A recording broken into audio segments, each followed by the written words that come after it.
Good morning વિદ્યાર્થી મિત્રો, મજામાં? આજે આપણે BSM 5માં સમાજલક્ષી મનોવિજ્ઞાનમાં પ્રેરણાને સમજવાની છે. પ્રેરણા એટલે કે મોટિવેશન. પણ મિત્રો, આપણે મોટિવેશનને સમજીએ એ પહેલાં આપણે મોટિવેશનના મૂળને સમજવું જોઈએ, એટલે કે બોધનને સમજવું જરૂરી છે. બોધન એટલે કે કોગ્નિશન. બોધન એટલે એક વ્યક્તિના બીજી વ્યક્તિઓ પ્રત્યેના પ્રતિભાવ.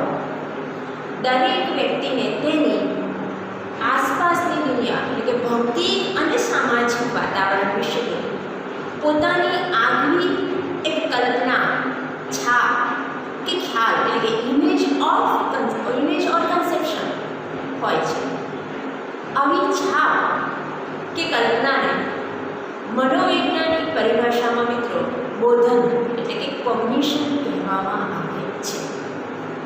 બીજા શબ્દોમાં કહીએ તો બીજી વ્યક્તિ જૂથ, વસ્તુઓ કે ઘટનાને જે રીતે જુએ છે તે અંગે વ્યક્તિ જે વિચારે છે, જે માને છે કે તેમના વિશે જે તેના ખ્યાલો હોય છે, જે ધારણાઓ બાંધે છે, જે તર્ક કરે છે, જે નિર્ણય બાંધે છે, તેને બોધન કહેવાય.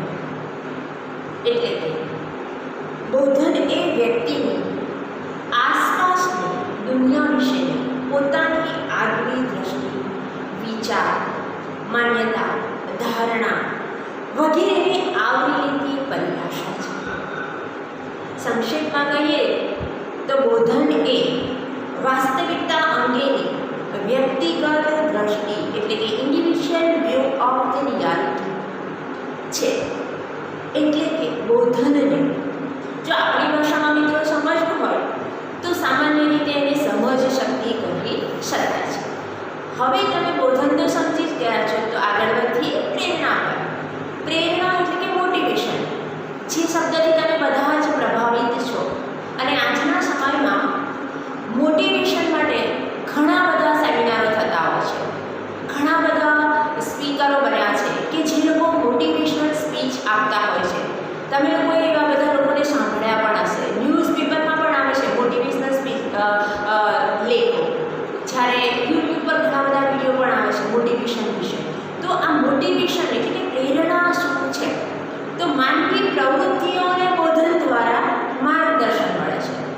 આપણે જે પ્રવૃત્તિઓ કરીએ છીએ એ માનવીની આપણી પ્રવૃત્તિઓ છે એને બોધન દ્વારા માર્ગદર્શન મળે છે. આપણને કોઈક વ્યક્તિઓ કહે છે કે આજે તમે બહુ જ સુંદર કપડાં પહેર્યા છે, તો તમને એ કપડાં વિશેનો એનો જે ખ્યાલ હતો એના પરથી તમને થોડી ઇન્સ્પિરેશન મળે છે કે આજે મારા કપડાં બહુ જ સુંદર છે, અને તમે બીજે દિવસે એવા સુંદર કપડાં પહેરવાનો પ્રયત્ન કરો છો.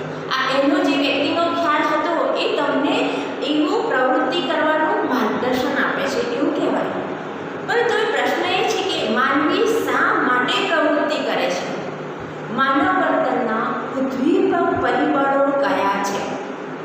મેકડુગલે સામાજિક વર્તનનો ઉદ્ભવ સમજાવવા માટે સહજવૃત્તિનો સિદ્ધાંત એટલે કે થિયરી ઓફ ઇન્સ્ટિંક્ટ પ્રસ્તુત કર્યો.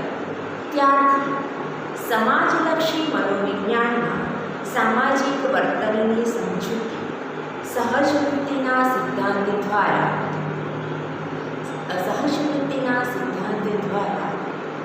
માનવીમાં લાવવાનો પ્રયત્ન કરવામાં આવ્યો છે.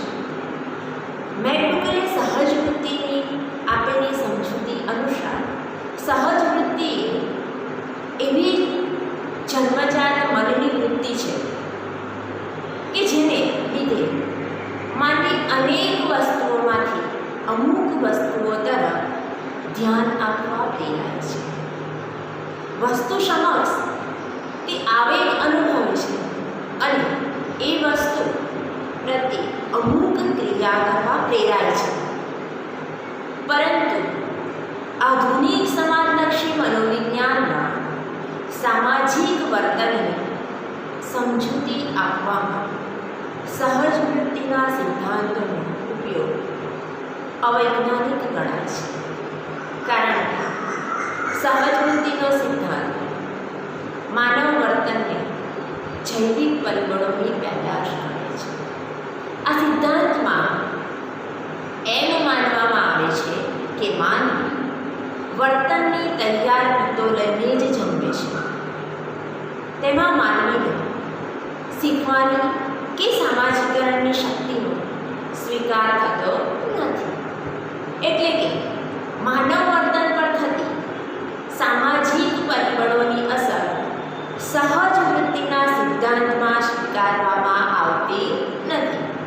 આથી મિત્રો એવું કહેવામાં આવે છે કે આધુનિક સમયમાં સામાજિક વર્તનની સમજૂતી સહજ વૃત્તિના સિદ્ધાંત દ્વારા આપવાને બદલે પ્રેરણા એટલે કે મોટિવેશનના સિદ્ધાંત દ્વારા આપવામાં આવે છે.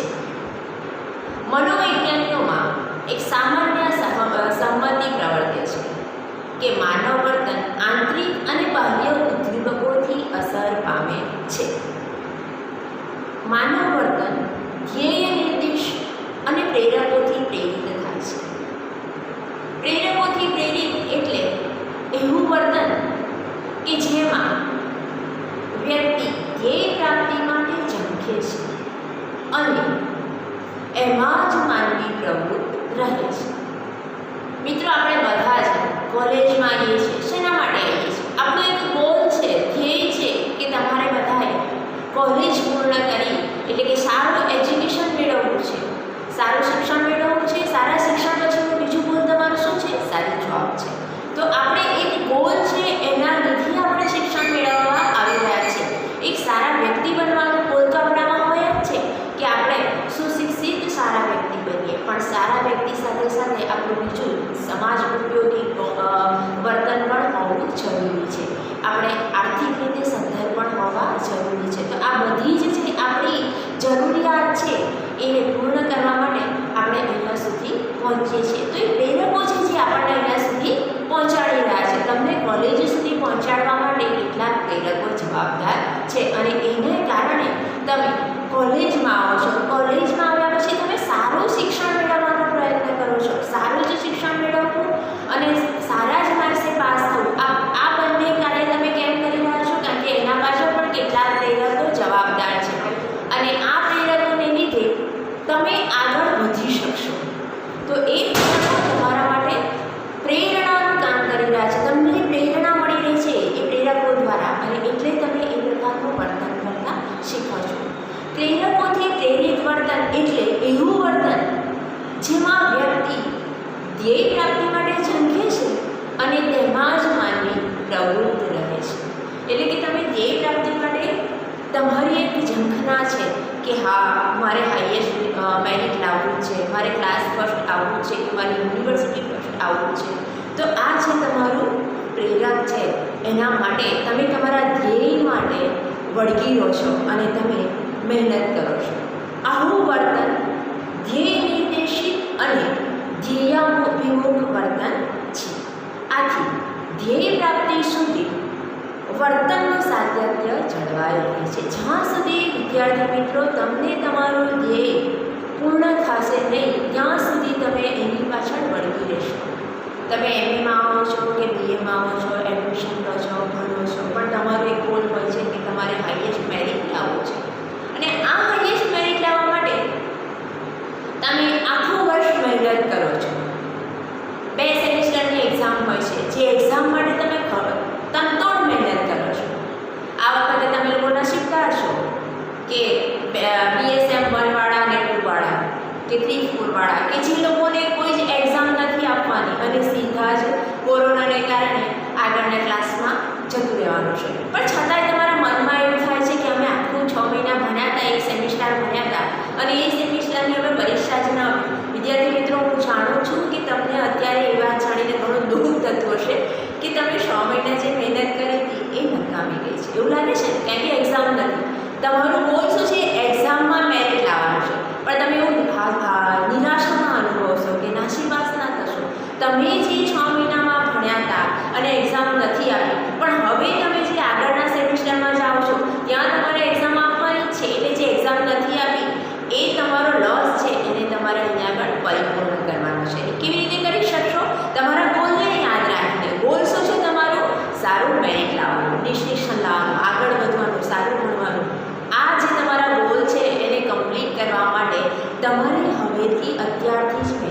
રહેવાની રહે છે.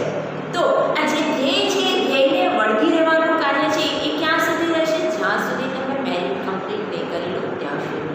જ્યાં સુધી તમારું ગોલ તમને પરિપૂર્ણ થયેલું નહીં લાગે ત્યાં સુધી તમે એના માટે પ્રયત્ન કરશો. તમે રોજને રોજ મહેનત કરશો, દરરોજને દરરોજ એ ગોલને યાદ કરશો. ગોલ યાદ કરવાથી શું થશે? તમને મહેનત કરવાની છે એની પ્રેરણા મળશે. તમારે આગળ વધવાનું છે અને એ આગળ વધવા માટે તમારે અત્યારે જે મહેનત કરવાની છે કે હા આજે મારે 3 કલાક વાંચવાનું છે, આજે મારે 2 કલાક વાંચવાનું છે, કે મારે હવે ટાઈમ ટેબલ બનાવવાનું છે. તો આ જે તમારું ટાઈમ ટેબલ બનાવવા માટેની જે પ્રેરણા છે એના માટેની છે તમારું ગોલ, એટલે કે તમારા ધ્યેયને સિદ્ધ કરવા માટેનું છે. આથી જણાશે કે માનવ વર્તનને સમજવા માટે પ્રેરણાનો ખ્યાલ સમજવો જરૂરી છે. સામાજિકરણની સમગ્ર પ્રક્રિયા પ્રેરણા પ્રક્રિયા ઉપર આધારિત છે. પારસ્પરિક વર્તન ઘટના પણ પ્રેરકો ઉપર આધારિત છે. આથી માનવી શા માટે વિવિધ પ્રવૃત્તિઓ કરે છે તે સમજવા માટે વર્તનના પ્રેરકો એટલે કે મોટિવ્સ અને પ્રેરણા મોટિવેશનની સમજ મેળવવી આવશ્યક છે. ટૂંકમાં કહીએ પ્રેરણાનો સિદ્ધાંત માનવ વર્તનના ઉદ્ભવની વૈજ્ઞાનિક સમજૂતી પૂરી પાડે છે. મિત્રો, હવે આપણે પ્રેરણા એટલે શું, મોટિવ્સ કોને કહેવાય, વોટ ઇઝ મોટિવ્સ, તો આપણે મોટિવેશન્સને સમજવાનો પ્રયત્ન કરીશું. માનવી શા માટે પ્રવૃત્તિ કરે છે, શા માટે અમુક પ્રવૃત્તિને જ પસંદ કરે છે અને બીજી વૈકલ્પિક પ્રવૃત્તિઓનો અસ્વીકાર કરે છે. દાખલા તરીકે અમુક વિદ્યાર્થીઓ એસએસસી પછી કોમર્સમાં જ જવું પસંદ કરે છે. એટલું જ નહીં, પણ અમુક કોર્સમાં કે અમુક કોલેજમાં જ પ્રવેશ મેળવવાનું પસંદ કરે છે. કેટલીક વખત આપણે જોઈએ છીએ વિદ્યાર્થી મિત્રો કે તમારી કોલેજ પણ ફાઇનલ જ હોય છે કે મારે આ જ કોલેજમાં એડમિશન મળે ને તો જ ભણવું છે. તો આવું શા માટે કરવામાં આવે છે? બીજી અન્ય કોલેજો કેમ ના પસંદ કરવામાં આવે છે? તે જ રીતે અમુક જ વિષયમાં ભણવું છે, અમુક વિષયમાં નથી ભણવું, તો આવું કેમ થાય છે વિદ્યાર્થી મિત્રો? તો આ જે વિષયનો સ્વીકાર અને અસ્વીકારનો ખ્યાલ છે, આ ઘણી બધી પ્રવૃત્તિઓ છે જે પ્રવૃત્તિ વર્તનની દિશા એટલે ડાયરેક્શન ઓફ ઓર એક્શન આ બંને વસ્તુને સાંકળે છે. અગાઉ જોઈ ગયા કે માનવ વર્તન પ્રેરકોથી પ્રેરિત છે. તેનો અર્થ એ કે માનવીનું દરેક વર્તન ધ્યેય નિર્દેશ અને ધ્યેયાભિમુખ તો છે જ, આ બાબત જ વર્તનની દિશા નક્કી કરે છે. આ જ સંદર્ભમાં આપણે આગળ વધીએ તો વ્યક્તિ શા માટે અનેકવિધ મુશ્કેલીઓમાં પણ પોતે પસંદ કરેલી પ્રવૃત્તિઓને લાંબા સમય સુધી વળગી રહે છે. દાખલા તરીકે સંશોધકોને સંશોધન કાર્ય કરવામાં અનેકવિધ મુશ્કેલીઓ પડતી હોય છે અને છતાં તે પોતાનું સંશોધન કાર્ય ચાલુ જ રાખે છે.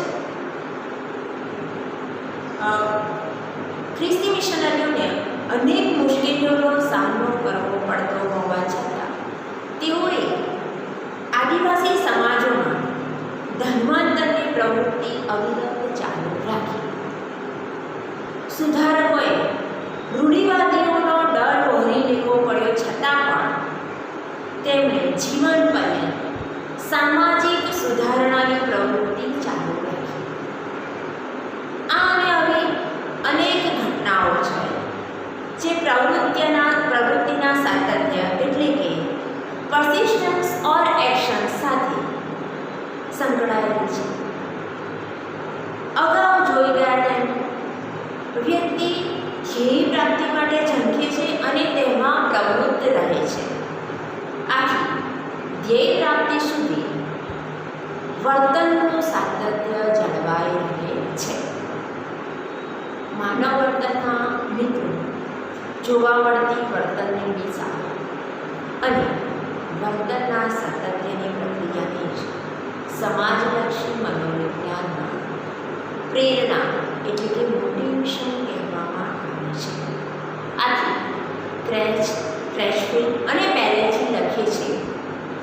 study of the direction and persistence of action is the study of motivation.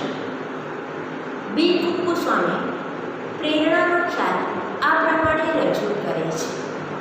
Motivation implies a state of energy, mobilization and a direction towards a goal.